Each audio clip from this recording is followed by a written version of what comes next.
To finish Pro Soccer Talk this week, some breaking news in the soccer world, and that is the news that Cristiano Ronaldo has tested positive for COVID-19. The Portuguese national team has said this during their international break. He's in UEFA Nations League action. So, gents, I know this is something that a lot of managers in the Premier League around Europe were concerned about with their players flying to different parts of the continent, different parts of the world even, to play friendly games and over the international break. So Ronaldo is probably sort of one of the highest profile athletes in the world to have COVID-19. So Nick, your thoughts on this situation? Does this kind of mean for the international break that managers and nations will be a bit more wary perhaps of sending players here, there and everywhere to play games? Yeah, I think you might want to have it be the end of friendlies. Remember, Portugal just played Spain. They just played France.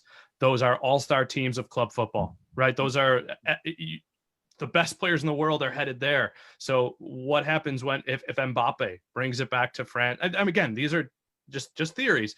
He brings it back to PSG and it gets to Neymar, et cetera.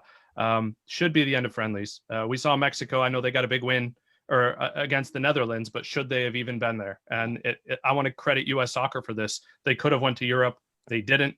And, big ups to them.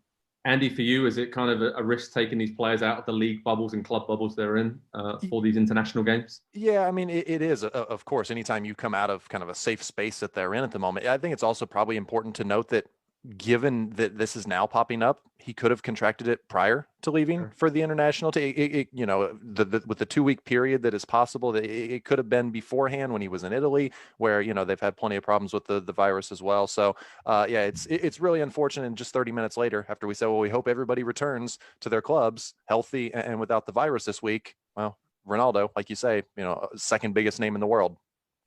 Absolutely. So the breaking news that Cristiano Ronaldo has tested positive for COVID-19. We'll have more on that on Pro Soccer Talk on NBCSports.com throughout the week.